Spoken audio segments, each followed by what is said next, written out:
والسلام علیک یا رسول اللہ صلی اللہ علیہ وسلم۔ بسم اللہ الرحمن الرحیم۔ میت پر رونے کے حوالے سے بیان ہے، بڑی پیاری حدیث پاک ہے۔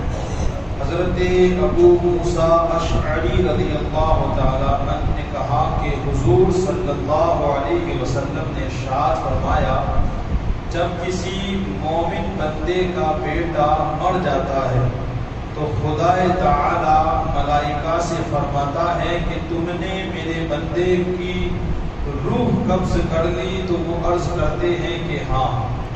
پھر خدا تعالی فرماتا ہے کہ تم نے اس کے دل کے میوے کو توڑ لیا؟ تو وہ عرض کرتے ہیں کہ ہاں۔ پھر خدا تعالی فرماتا ہے کہ اس مصیبت پر میرے بندے نے کیا کہا؟ اگر کسی کا بیٹا فوت ہو جائے اور فرشتے جب اس کی روح قبض کر لیتے ہیں تو اللہ تعالیٰ اس سے پوچھتا ہے فرشتوں سے، تو اس مصیبت پر میرے بندے نے کیا کہا؟ تو فرشتے کہتے ہیں کہ یا اللہ، اس نے تو تیری تعریف کی اور کہا انا للہ و انا الیہ راجعون پڑھا۔ تو خدا تعالیٰ ارشاد فرماتا ہے کہ میرے اس بندے کے لیے جنت میں ایک مکان بناؤ، میرے اس بندے کے لیے جنت میں ایک گھر بناؤ اور اس کا نام بیت الحمد رکھو۔ یہ ان لوگوں کے لیے ہیں جن کی اولاد اگر انتقال کر جائے تو گلہ شکوہ نہیں کرتے، چھاتی نہیں پیٹتے، زور زور سے نہیں روتے، بلکہ صبر کر کے اللہ کی اس وقت بھی تعریف کرتے ہیں۔ یاد رکھے، اگر کوئی کسی کا بیٹا ہو، بیٹی ہو، بھائی ہو، باپ ہو، اگر مر جائے تو اگر آنکھوں سے آنسو نکل جائے، غم آئے تو اس میں تو کوئی بات نہیں، لیکن آپ نے دیکھا ہوگا عورتیں چھاٹیاں پیٹتی ہے، زور زور سے روتی ہے، زبان سے بے شمار ایسی ایسی باتیں نکالتی ہیں، یہ ساری چیزیں ناجائز ہیں۔ اگر آنکھوں سے آنسو نکلتے ہیں تو یہ ناجائز نہیں ہے۔ ایک اور حدیث پاک حضرت معاذ بن جبل رضی اللہ تعالیٰ عنہ نے کہا کہ حضور صلی اللہ علیہ وسلم نے فرمایا، جس دو مسلمان یعنی کہ میاں بیوی کے 3 بیٹے مر جائے تو خدا تعالیٰ ان دونوں کو اپنے فضل و رحم سے جنت میں داخل فرمائے گا۔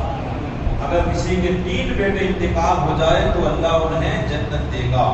صحابہ کرام نے کہا کہ یا رسول اللہ، اگر 2 بچے انتقال کر جائے تو آقا کریم فرماتے ہیں کہ ان کا بھی یہی اجر ہے۔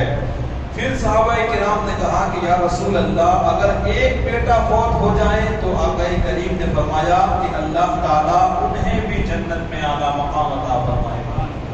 ایک کانٹا چولنے پر اللہ گناہوں کو معاف فرما دیتا ہے، تو آپ سوچیں کہ ایک عورت 9 مہینے کی تکلیف برداشت کرے اور پھر بھی اس کے ہاتھ میں بیٹا نہ آئے تو اللہ اسے پھر کتنا بڑا انعام دے گا، اور جنت کوئی معمولی انعام نہیں ہے۔ ایک آخری میں مسئلہ پیش کرتا ہوں، اللہ تعالیٰ ہمیں عمل کی توفیق عطا فرماتے ہیں۔ ہمارے اندر یہ رواج ہے کہ جب کوئی مر جاتا ہے تو ہم تیجا کرتے ہیں، 10واں کرتے ہیں، 40واں کرتے ہیں، اور کبھی کبھی 6 مہینے کے بعد بھی ہم کھلاتے ہیں۔ تو مسئلہ یہ ہے کہ میت کے گھر والے تیجا کے دن یا اس کے بعد میت کے ایصال ثواب کے لیے فقیر اور مساکین کو کھلانا تو بہتر ہے، یہ کوئی ناجائز نہیں ہے، کیونکہ یہ مرحوم کے لیے ایصال ثواب ہے۔ لیکن مسئلہ یہ ہے کہ یہاں صرف مساکین اور فقیروں کی بات ہے، جو مجبور ہے، لاچار ہے، فقیر ہے، غریب ہے، ان کو کھلایا جائے۔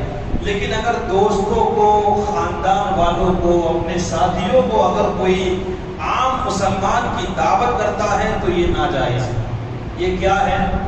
ناجائز کام ہے، اور زیادہ تر یہی ہوتا ہے، فقیر مساکین سائڈ پہ رہتے ہیں اور خاندان والے، دوست احباب، یہی لوگ آ کر کے کھانا کھاتے ہیں۔ تو اس بات، کیونکہ یہ غم کا کھانا ہے، کوئی خوشی کا کھانا نہیں۔ کوئی خوشی کی دعوت ہو تو وہ اور بات ہے، لیکن یہ غم کا کھانا ہے، یہاں میت کو ایصال ثواب پہنچانا ہوتا ہے، تو پھر ثواب پہنچانے کے لیے ہمیں غریبوں کو، فقیروں کو، مساکین کو کھلانا چاہیے۔ لیکن آج بڑی الٹی بات ہے، اگر کسی کو دعوت نہ دی جائے تو بڑا برا لگتا ہے۔ یہ علم کی کمی ہے، اسی لیے اللہ تعالیٰ ہمیں ان باتوں کو سمجھ کر عمل کی توفیق عطا فرمائے۔ ان اللہ